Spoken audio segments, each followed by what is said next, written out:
नाजरीन, प्रोग्राम दुराहा में खुश आमदीद। आपका मेज़बान पास्टर मोहसिन इकबाल आज एक बार फिर से आपकी खिदमत में एक नए प्रोग्राम के साथ, एक नए मौजू के साथ और एक नए मेहमान के साथ हाजिर है। आज हम अपने प्रोग्राम में बात करेंगे कलीसिया की तामीर व तरक्की और इसकी ज़िम्मेदारियों पर।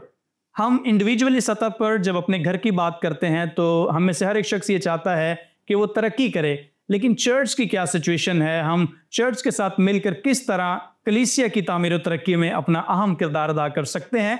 आज का मौजू है कलीसिया की तामीर व तरक्की और इसकी जिम्मेदारियां। इस खूबसूरत मौजू पर गुफ्तगू करने के लिए आज खुदा के खादिम पास्टर आमिर खादिम साहब स्टूडियो में मौजूद हैं। मैं आपके साथ मिलकर उन्हें प्रोग्राम दुराहा में खुश आमदीद कहता हूँ। बहुत शुक्रिया भाई मोहसिन।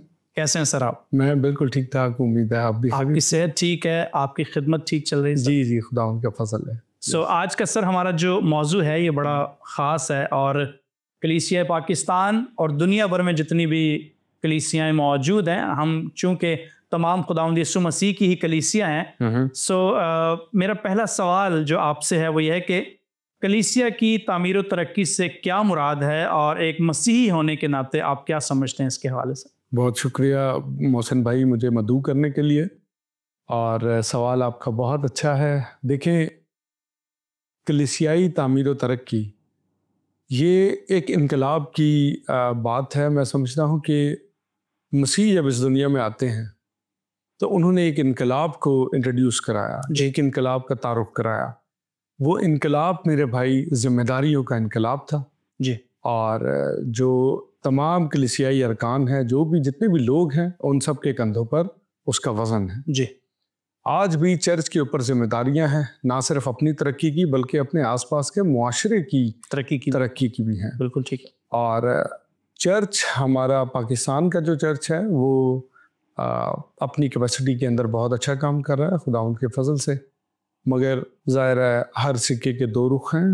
एक रुख तो बहुत अच्छा है, एक रुख जो है कमज़ोर है। ठीक है। तामीर व तरक्की शुरू में तो बहुत की है। जब आप देखें कि पाकिस्तान के अर्ली डेज के अंदर, जब इंडिया पाकिस्तान अलग हुए हैं जी, उस वक्त पाकिस्तान के अंदर मिशनरीज आए हैं, बहुत ज़्यादा काम किया है। फिर आहिस्ता आहिस्ता रेडिकलाइजेशन यहाँ बढ़ती रही है, लोगों का आना कम हुआ है और चर्च जो है हर गुजरती दहाई के साथ वीक होता रहा है।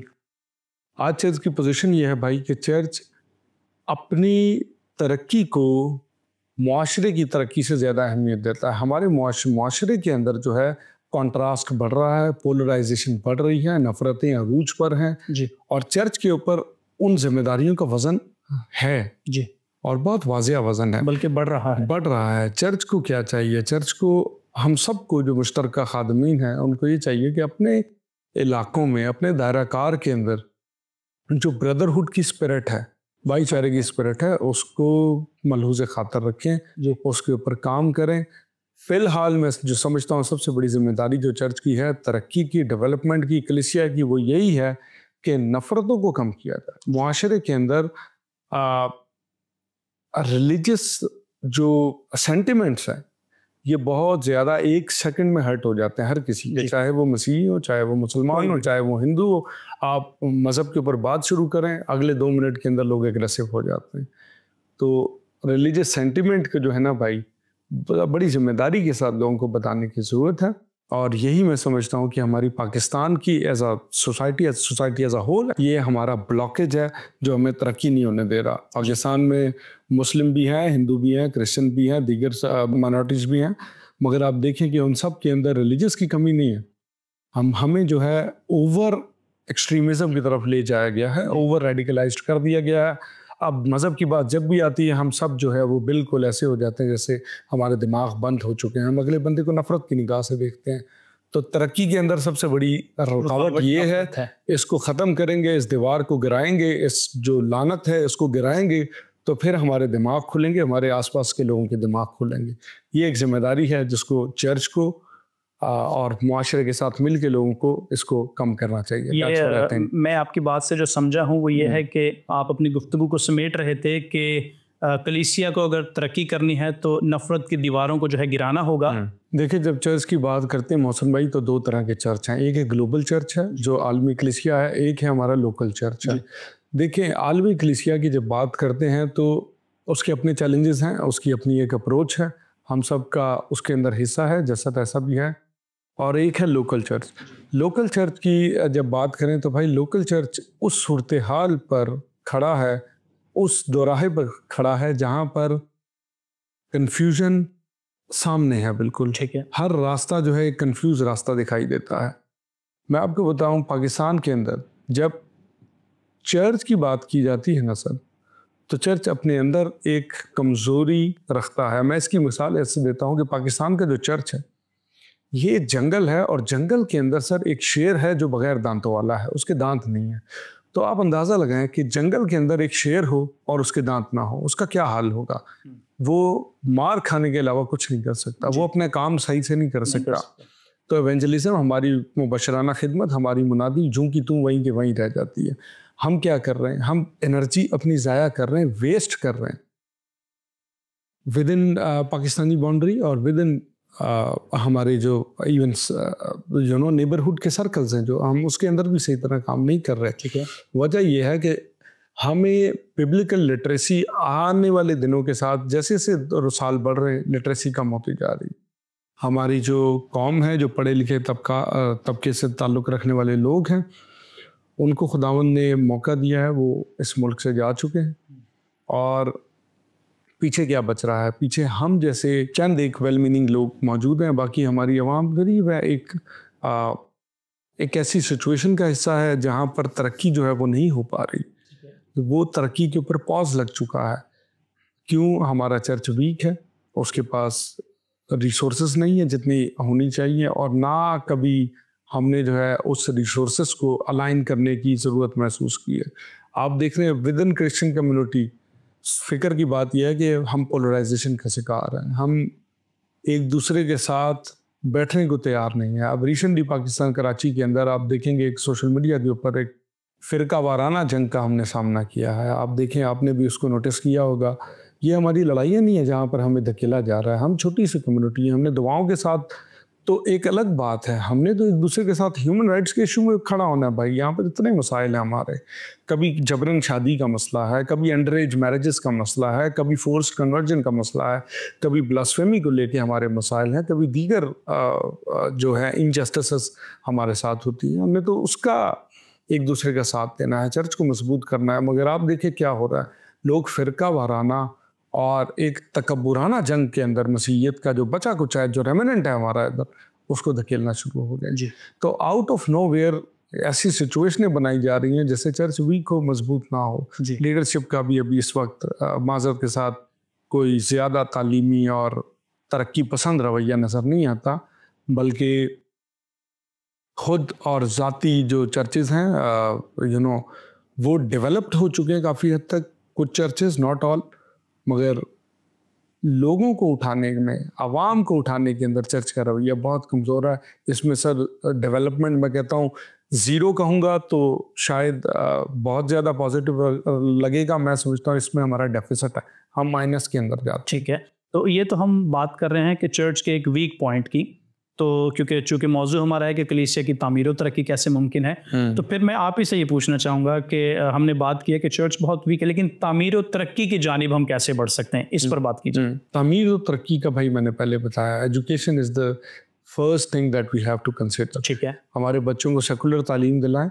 और उसका जो है नतीजा आउटकम अच्छा निकलेगा। CSS करें, बड़े बड़े जो प्रोग्राम्स हैं उनका हिस्सा बने, सोशल इकोनॉमिकल लिटरेसी को अपनाएं, आम होनी चाहिए, उससे तरक्की होगी। मिनिस्ट्रीज़ के अंदर, चर्च के अंदर देखें, 10 साल के बाद आप किसी सेकुलर मिनिस्ट्री के अंदर, मुल्क के किसी इदारे के अंदर काम करें, 10 साल के बाद आपको ग्रेजुएटी मिलती है, 10 साल के बाद आपको तरक्की करने का मौका मिलता है, आपको पैसे मिलते हैं। तो चर्च देखिए, बात वही है कि हमारा वीक है, तो तरक्की कहाँ पे छुपी है? तरक्की इस टाइम इस जगह पर छुपी है कि हम जाए सेकुलर इदारों में काम करें, पैसे कमाएं, चर्च उन पैसों से ताकतवर हो, ग्रो करे, और तरक्की उस तरीके से स्लोली और आहिस्ता आहिस्ता होगी। मैं हमेशा एक बात का जिक्र करता हूँ, रॉबर्टा कोस्टा एक किताब अपनी किताब में लिखती हैं कि जितनी भी सिविलाइजेशन है ना सर, उनकी गिरावट का, उनका फॉल का, रोमन जैसी, मायान्स जैसी और दीगर बड़ी जो सल्तनतें हैं वो गिरी ही इस वजह से हैं कि उन्होंने अपनी जिम्मेदारियों को जो है महसूस नहीं किया, बल्कि अपनी जिम्मेदारियों को आने वाली नस्ल में ट्रांसफ़र कर दिया। आने वाली नस्ल जब बड़ी हुई, उनके और चैलेंजेस भी थे, और उन चैलेंजेस के साथ साथ उन्होंने अपने बुज़ुर्गों की जो चैलेंजेस थे, जो उनकी मसाइल थे, उनको भी अपने कंधों पर रखा। वक्त आने के साथ सिविलाइजेशन का जोर टूट गया और वो इस दुनिया में बर्बाद हो गई। आज रोमन्स कहाँ पे नज़र आते हैं? विकीपीडिया पे नज़र आते हैं। मायान्स कहाँ पे नज़र आते हैं? विकीपीडिया पे नज़र आते हैं। खो गए ना सर, सिविलाइजेशन ख़त्म हो गई। तो हमारी जो सिविलाइजेशन है, जो हमारा रेमिनेंट है पाकिस्तान के अंदर, ये भी ख़त्म हो जाएगा अगर हम अपनी तरक्की को सेकुलराइजेशन के साथ नहीं जोड़ेंगे। सेकुलराइजेशन जब मैं बात कर रहा हूँ तो मैं ये नहीं कह रहा कि आप लिबरल माइंडेड हो जाए, नहीं, लिबरल कंजर्वेटिव ही रहें, मगर आप सेकुलर ऑर्गेनाइजेशंस का हिस्सा बने जो आपकी मेहनत के बस आपको अच्छे पैसे दें। उन पैसों के साथ तरक्की होती है। फैक्चुअल बातें तो यही है ना मौसम। ठीक है, हम बात कर रहे हैं कलीसिया की तामीर और तरक्की के हवाले से। तो आपने बड़ी अच्छी बात की है कि अगर एक शख्स खिदमत कर रहा है तो उसको साथ साथ अपना बिजनेस भी रन करना चाहिए। और मैं समझता हूँ कि दुनिया में बहुत सारी ऐसी ऑर्गेनाइजेशंस मौजूद हैं जो किंगडम फोकस्ड होती हैं और वो साथ साथ बिजनेस की तरबियत भी देती हैं। और जितने खुदाम हैं, जितने भी मिशन वर्क करने वाले लोग हैं, उनको बिजनेस भी करना चाहिए और उनको अच्छे ओहदों पर फाइज भी होना चाहिए। ये भी एक पार्ट है कलीसिया की तामीर और तरक्की का, क्योंकि ये सेक्युलरिज्म की हम बात कर रहे हैं, इसमें हम रिलीजियस अभी बात नहीं कर रहे। सो एक और सवाल मैं आपसे करना चाहूँगा, इसी से रिलेटेड है कि ग्लोबल मिशन के अंदर पाकिस्तानी कलीसिया का क्या किरदार है? आप इसको किस तरह देखते हैं? मैं आपको बताता हूँ। मैं अभी एक रिसेंटली एक कॉन्फ्रेंस पर गया हूँ, ग्लोबल अलायंस नाम की एक कॉन्फ्रेंस हुई है कोरिया के अंदर। तो मैं अपना तजर्बा आपसे शेयर करता हूँ, आपको अंदाज़ा होगा कि मैं क्या बात कर रहा हूँ। पूरी दुनिया से मोहसिन भाई 4000 बंदे को एक जगह पे गैदर किया है। ठीक है। और जितने लोगों ने उस जगह पे गैदर किया है ना, गैर मुल्कियों को, वो सारे कोरियन चर्चेस के वॉलंटियर्स थे। कुछ पादरी थे, कुछ एवेंजलिस्ट थे, मुबशर थे, वगैरह वगैरह। कॉलिंग क्या है, विजन क्या है? कॉलिंग ये है कि हमने ग्लोबल चर्च को मुतहर्रिक करना है, ये कॉलिंग है।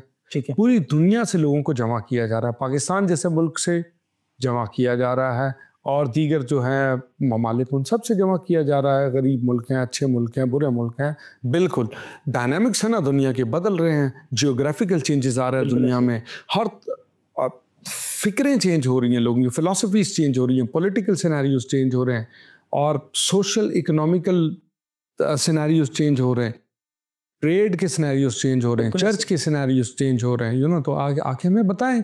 तो लोगों ने आके बताया। अब वहाँ जो सीखने की बात हुई थी ना ग्लोबल मिशन के तनाज़ुर में, वो आपको मैं बताता हूँ। कोरिया के अंदर 4000 लोगों को एक जगह जमा करना, उनको फीड करना, उनको रखना, ताकि हम उनसे सीख सकें और ग्लोबलाइजेशन जो स्पिरिचुअल मैपिंग है ना सर, उसके ऊपर काम कर सकें। बिल्कुल ऐसे। हमारे यहाँ पाकिस्तान के अंदर कोई ऐसा फोरम नहीं है। चर्चेस मौजूद हैं, कैथोलिक चर्च मौजूद है, एंग्लिकन चर्च मौजूद है, 2 बड़े चर्चेस हैं, फिर पेंटिकॉस्टल चर्च, प्रेस्बिटेरियन चर्चेस और दीगर चेन ऑफ चर्चेस मौजूद है। ऐसा नहीं है कि चर्चेस मौजूद नहीं है, लीडरशिप मौजूद नहीं है, सब मौजूद है। कोई ऐसा फोरम आपको नज़र नहीं आएगा कि जहाँ पर सब पाकिस्तान के जो चर्चेस हैं उनकी रिप्रेजेंटेशन एक जगह जमा हो, और वो for the sake of spiritual mapping with in Pakistani boundaries बताएं लोगों को कि भाई ये हमारे चैलेंजेस हैं, एक रिपोर्ट बने और वो इंटरनेशनल जो मिशन एजेंसीज हैं उन तक पहुंचे। जी, हमारा बयानिया नहीं पहुंच रहा। हमारा बयानिया क्या पहुंच रहा है? हैरत की बात यह है कि बड़े बड़े जो अलायंसेज हैं, बड़े बड़े जो फॉरम्स हैं, वहाँ पर जाके जो वीडियोस दिखाई जाएंगी वो क्रूसेड्स की दिखाई जाएंगी, जो वीडियोस दिखाई जाएंगी वो बड़े पब्लिक इज्तिमा की दिखाई जाएगी, जो वंस इन अ वाइल होते हैं, महीने 2 महीने बाद होते हैं, और जिससे मिशन का कोई ख़ास जो है ना वो काम नहीं हो रहा। उससे हमारी कलीसियाई मजमा तो होता है, उससे स्पिरिचुअल इनरिचमेंट तो होती है, मगर वो उस पैरामीटर का हिस्सा नहीं है।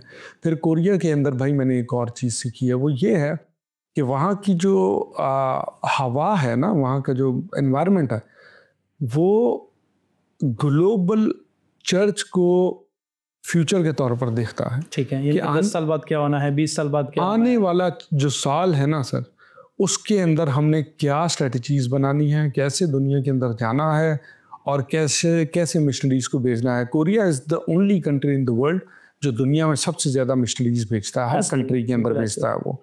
उन्होंने कहाँ से सीखा है? आप कोरिया जाएं, वहाँ के लोगों से मिले, चर्चेस जाएं, आपको मालूम पड़ेगा कि वहाँ पर जो बेदारी आई है वो सिर्फ और सिर्फ इस वजह से आई है कि उन्होंने मिशन की सेंस को समझा है, मिशन की अंडरस्टैंडिंग को डेवलप किया है विद इन चर्च। छोटा बड़ा चर्च नहीं देखा, वहाँ आपको ऐसे चर्च भी मिलेंगे जिनकी कांग्रेगेशन 50 लोगों के ऊपर है, मगर उन्होंने भी कोई ना कोई एक मिशनरी किसी मुल्क में भेजा है।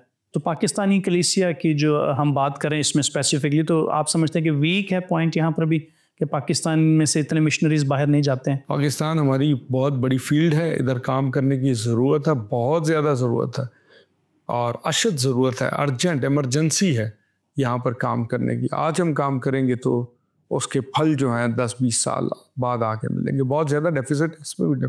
ठीक है, कलीसिया की तामीर और तरक्की के हवाले से जो बात हो रही है और कुछ डेफिशिएंसीज हैं जिनके ऊपर आप बात कर रहे हैं और क्रिटिकली तौर पर इनको आप देख रहे हैं कि ऐसा नहीं होना चाहिए, तो एक चर्च की जो बुनियाद है उसका रूहानी होना कितना ज़रूरी है एक कलीसिया की तामीर के लिए? ये मैं समझता हूँ बहुत बड़ा पॉइंट है। रूहानियत जो है हमारे चर्च के अंदर मोहसिन भाई, ये इसको मैं कहूँगा सुपरफिशियल स्पिरिचुअलिटी, ये सिर्फ सतही है और अंदर जाएं तो आपको चर्चेस की जो है वो सूरत हाल फ़र्क मिलेगा, बहुत ज़्यादा फ़र्क मिलती है। इवन मैं अभी जब कोरिया में था, मैं एक वाक़या बताता हूँ, तो वहाँ की जो पास्टर है जहाँ मैंने मुनादी की कलाम सुनाया, तो वो मुझे आके कहती हैं कि मैंने पाकिस्तान के बारे में एक बात करनी है आमिर आपसे, आप मुझे जवाब देंगे? मैंने कहा मैं दूंगा। तो कहा कि मैंने सुना है कि पाकिस्तान में जो है लोग दुआ बहुत कम करते हैं, ये बात सच है? मैंने कहा बिल्कुल सच है। कुछ चीज़ें तो जनरलाइज हैं, इंडिविजुअल केसेस ज़ाहिर है वो अलग होते हैं, कुछ लोग बहुत दुआएं भी करते होंगे, मगर जनरल पर्सपेक्टिव में आपसे बताता हूँ यही है, 5, 10, 15 मिनट 20 मिनट से ज़्यादा दुआ नहीं करते। तो मैंने फिर उनसे कहा उस खुदा की खादमा से कि अब मैं पूछना चाहता हूँ कि आपने ये सवाल मुझसे किया, क्या वजह है इसकी? तो उसने कहा कि वजह ये है कि जितने भी लोग पाकिस्तान से आते हैं हमारे पास, कोरिया विज़िट करते हैं, वो सुबह कॉन्फ्रेंस शुरू होने से 5-10 मिनट पहले जो है वो दुआ अपनी समेट लेते हैं, मतलब 5-10 मिनट की दुआ करते हैं। तो इस बिहेवियर से मैंने अंदाज़ा लगाया। मैंने कहा बिल्कुल अच्छी बात है। अब मैं आपसे सवाल करता हूँ कि कोरिया में लोग कितनी दुआ करते हैं? तो उनका जवाब बड़ा मज़ेदार था। कहती है कि हम सुबह 4 बजे उठते हैं, ठीक है, और 8 बजे तक दुआ करते जी। 4, 5, 6, 7 और 8 4 घंटे जो है ना सर दुआ करते। ये उनका रूहानी मयार है जिसकी वजह से वो डेवलपिंग नेशन से डेवलपिंग नेशन बन चुके हैं। तरक्की उनके कदम चूम रही है ना सर। आप देखें कि वो खुदा का सारा काम, खुदा को जितना वक्त देना चाहिए वो उतना देते हैं, फिर अपने काम भी करते हैं साथ साथ, जो दुनियावी काम है, कारोबार है वो करते हैं और मिशन को सपोर्ट कर रहे हैं। That's good. और अपने चर्चेस को सपोर्ट कर रहे हैं। वहाँ पे ज़्यादातर बिजनेसमैन है, इंपोर्ट एक्सपोर्ट का काम कोरिया में बहुत ज़्यादा है। तो आपको एल्डर मिलेंगे चर्चेस के अंदर जिनके बिजनेस है, आपको चर्च कॉन्ग्रीगेशन में ऐसे लोग मिलेंगे जिनके कारोबार हैं और वो मिशन को सपोर्ट कर रहे हैं, चर्च को सपोर्ट कर रहे हैं। और चर्च के अंदर रूहानी बेदारी मौजूद है, दुआ के अंदर बहुत स्ट्रॉन्ग है। पाकिस्तानी चर्च दुआ के अंदर स्ट्रॉन्ग नहीं है, पाकिस्तानी चर्च दुआ के अंदर कमज़ोर है। पादरी हजरात आम तौर पर बहुत अच्छे तो लोग मौजूद हैं, पादरी ज़ाहिर है बड़ा रुतबा है, मगर देखने में यही आया है कि अपनी जो दुआएं हैं उनका वक्त कम है। वैसे तो दुआएं ज़ाहिर सारे करते हैं, सब करते हैं, कहीं विजिट्स होते हैं और दीगर जो चर्च के मामलात हैं उनमें तो दुआएं होती हैं। ज़ाती ज़िंदगी जो है उसमें दुआ करने की ज़्यादा ज़रूरत है ताकि रूहानी बेदारी जी पाकिस्तानी चर्च को मिले और रूहानी जो आंखें हैं पाकिस्तानी चर्च की वो खुले। राइट, आप समझते हैं कि इसकी जो चर्च की जो बुनियाद है उसका रूहानी होना, मतलब यानी कि दुआ गो होना बहुत ज़रूरी है, बहुत ज़्यादा। क्योंकि अभी आप जब अपनी गुफ्तगू में बात कर रहे थे तो आपने कहा कि वो लोग खुदा का काम कर रहे हैं खुदा के तरीके से, लेकिन हम जब यहाँ पर देखते हैं तो लोग खुदा का काम खुदा के तरीके से नहीं बल्कि अपने तरीके से कर रहे होते हैं। सो दुआ के हवाले से तो सर बड़ी अहमियत किताब मुकद्दस में भी मौजूद है, बल्कि मैं एक किताब का जिक्र करना चाहूँगा, मकतब दुआ, जनाब डिकी ईस्टमैन साहब ने लिखी है। वो लिखते हैं कि जब हम काम करते हैं तो सिर्फ हम काम करते हैं, लेकिन जब हम उस काम के लिए साथ में दुआ करते हैं तो इसका मतलब ये कि खुदा फिर हमारे साथ होकर काम करता है। तो कलीसिया की बेदारी के लिए, कलीसिया की तामीर और तरक्की के लिए दुआ का जो अंसर है इसका होना बहुत ज़रूरी है। मैं बिल्कुल आपकी बात से अग्री करता हूँ। जहाँ पर वीक पॉइंट्स हैं वहाँ पर भी हमें सोचना चाहिए, अग्री करना चाहिए, और जहाँ पर स्ट्रॉन्ग पॉइंट्स हैं, यानी कि आपने ये भी कहा कि ऐसे लोग भी होंगे जो दुआएं करते हैं। आपने अर्ली डेज़ की बात की, जब पाकिस्तान बना तो उस वक्त जो लोग यहाँ पर आए उन्होंने घुटने टेक कर दुआएं की पूरी पाकिस्तान की सरजमीन के लिए, तो उसका रिज़ल्ट आज मैं और आप भी यहाँ पर बैठे हुए हैं। ये भी बात मानने वाली है। तो मज़ीद भी हमें चाहिए, चर्च को चाहिए कि दुआ में ज़्यादा से ज़्यादा वक्त गुजारे अगर हम ग्लोबल सतह पर जो है वो अपने आप को कुछ बेहतर देखना चाहते हैं। Thank you very much sir. आगे बढ़ते हैं थोड़ा सा कि कलीसिया की तामीर और तरक्की और उसकी ज़िम्मेदारियों की जो बात हो रही है, तो बिशारत का काम करने के लिए कलीसिया पाकिस्तान पर और ग्लोबल चर्च की क्या जिम्मेदारियां हैं? बिशारत का काम करने के लिए भाई बिशारत की सकाफत को कायम करना पड़े। ठीक है। ये सबसे ज़्यादा अहम नुक्ता है। बिशारत की सकाफत जो है हमारे मुल्क में पनप नहीं सकी भाई, और जो ऑथेंटिक और रियल इवेंजलिज्म करते हैं, हैरत की बात है कि उनको चर्च के अंदर जो है वो अपोजिशन का सामना है। और ये हमारे कल्चर की, हमारे पाकिस्तानी सकाफत की एक हार्श रियलिटी है, बहुत डार्क साइड है कि जो रियल इवेंजलिज्म करना चाहेगा उसको मुखालफत का सामना उसको सर एक टर्म होती है प्रॉब्लम चाइल्ड, वो उसको प्रॉब्लम चाइल्ड समझते हैं कि ये वो बच्चा है जो मुश्किल पैदा करेगा।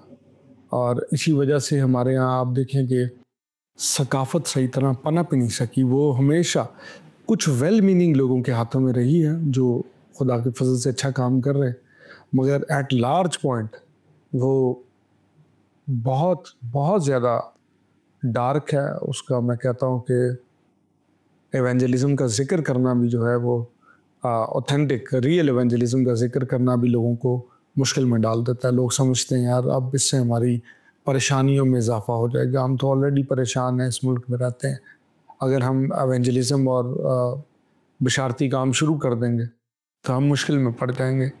आपने सर जो बात की है, फिर एक डेफिशिएंसी की ही आपने बात की है कि जो हमारे लैक्स हैं कि किन चीज़ों को जो है बेहतर करने की ज़रूरत है। अच्छी बात है, क्योंकि कलीसिया की तामीर और तरक्की के हवाले से भी आपने बात की है कि दुआ का होना बहुत ज़रूरी है, सेकुलर एजुकेशन का होना बहुत ज़रूरी है। इसके अलावा मैं मज़ीद कुछ आपसे सुनना चाहता हूँ कि हमारी पाकिस्तानी कलीसिया जो है इसकी तामीर और तरक्की कैसे मुमकिन है, किस तरह हम ग्लोबल चर्च के साथ खड़े हो सकते हैं। पहले भी मोहसिन भाई जैसे जिक्र किया है कि हमें आम जिंदगी में मजबूत होने की ज़रूरत है। ठीक है। कलीसिया में तो मजबूती की बहुत गुंजाइश है, वहाँ पे तो होना ही चाहिए। आम जिंदगी में मजबूत होने की ज़रूरत है। आप चर्च को चाहिए अपने लोगों को सपोर्ट करें, उनको पढ़ाएं, उनको लिखाएं, उनकी ज़रूरियात पर गौर करें। और ये भी एक मिशन है ना सर, मिशन का हिस्सा ना, बहुत बड़ा मिशन है। जब आपके बच्चे पढ़ लिख जाएंगे, किसी मुकाम पर पहुंच जाएंगे, आपका चर्च खुद मजबूत होना शुरू हो जाएगा। हमारे यहाँ बहुत सारे बच्चे मोहसिन भाई सिर्फ इस वजह से पढ़ नहीं सके क्योंकि उनकी फीसें स्कूल नहीं पहुँचती थी। इस वजह से पढ़ नहीं पाए क्योंकि स्कूल में जो है ना 5 रुपए का सिक्का दे के जाना पड़ता था, बस के अंदर ट्रैवल करके लोग नहीं पढ़ पाए। कुछ इस वजह से पढ़ नहीं पाए क्योंकि स्कूल के अंदर उनको हैरेसमेंट का सामना था, और वो बच्चे अपनी हालात व वाक़यात बहुत सारे लोगों को नहीं बता सके, अपने घर वालों को नहीं बता सके। बहुत सारे लोग हमारे इसलिए पीछे रह गए, नहीं पढ़ सके क्योंकि उनके वालिदैन भी काम करते थे, वालदा भी काम करती थी, वालिद भी काम करते थे, उनको मच नीडेड केयर मिल ही नहीं सकी जी। और वो ज़िंदगी के मजबूत जो तालीमी इदारे थे जो वहाँ तक पहुँच नहीं सके, रसाई नहीं थे वो सर अपनी मिडिल क्लास तक भी नहीं पहुँच सके। बहुत सारे तो मिडिल तक भी नहीं पहुँच सके, गिर गए 9वीं 10वीं के अंदर इम्तिहानों में फेल हो गए। किसी ने आके उनको नहीं बताया, जिम्मेदारियों का बोझ ज़्यादा था। 9वीं 10वीं के अंदर 8वीं के अंदर बच्चे आपको नज़र आएंगे मसीही काम करते रहे, अपने वालिदैन का साथ देते रहे कि चलो हमने किराया देना है, हम मजबूर हैं, कुछ कर लें। तो हमारा तो हिस्ट्री जो है ना वो इसी किस्म की है। बहुत सारे जो कराची के अंदर आज क्रिश्चियन बेस करते हैं भाई, वो सारे पंजाब से माइग्रेट करके आए हैं। ठीक है, कराची के अंदर गोइंस की आबादी हुआ करती थी, पंजाबी क्रिश्चियन तो पंजाब से आए हैं। तो हम जब पंजाब से हमारे वालिदैन ने माइग्रेट किया है, हमने बहुत मुश्किल वक्त से आए हैं। और हमारे जो बच्चे जो आज 1990 की दहाई 85 के बाद जो पैदा हुए हैं, वो आप देखें कि वो सारे बच्चे सेल्फ मेड हैं, अगर वो कुछ बन गए हैं, वरना उनमें से बहुत सारे बेचारे तालीम की राहों पर गिर गए हैं और दोबारा उठ नहीं सके। वजह यही है कि फाइनेंसेस की कमी थी, रिसोर्सेज की कमी थी, स्कूल के अंदर हैरेसमेंट हुआ करती थी, और वो इन सब बातों के अंदर अपने आप को तन्हा महसूस किया है उन्होंने। हम सब भी, आप भी, मैं भी इस सूरत हाल का हिस्सा रहे हैं, मगर बहुत सारे सर्वाइव कर गए, बहुत सारे नहीं कर पाए। मेरे आसपास बहुत सारे ऐसे दोस्त हैं जो नहीं कर पाए, और बहुत सारे ऐसे भी हैं जो कर पाए। चंद हैं मगर कर पाए। हमारे अंदर तरक्की के जीन्स मौजूद हैं। जितने भी पाकिस्तान के अंदर सेल्फ मेड लोग हैं ना, वो जीरो से हीरो बने हैं। क्रिश्चियंस के अंदर ये मौजूद है, ये हिस्स मौजूद है कि वो आगे तरक्की कर सकते हैं।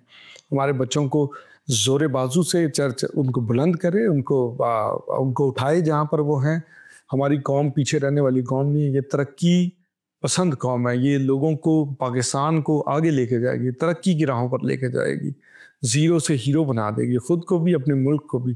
इनको जोर आवर करने की ज़रूरत है, पढ़ाने की ज़रूरत है, लिखाने की ज़रूरत है, ताकि ये मजबूत हों और तालीम के मामले में जो है मुकाबला करें आसपास की कौमों का और तरक्की हासिल करें। I think this is the biggest mission that church can do right now, और this is the need of the hour time की ज़रूरत यही है कि अपने बच्चों को पढ़ा दिया जाए, ताकि आने वाले 10-15 सालों में, 20 सालों के अंदर हमारी जो राहें हैं वो शिफ्ट हो जाएं, और चर्च के ऊपर उसका बहुत पॉजिटिव असर पड़ेगा। That's what I think. Thank you very much sir, आपका बहुत शुक्रिया। आज आपने प्रोग्राम दुराहा को अपना कीमती वक्त दिया है, और आज हम बात कर रहे थे कलीसिया की तामीर और तरक्की और उसकी जिम्मेदारियों पर।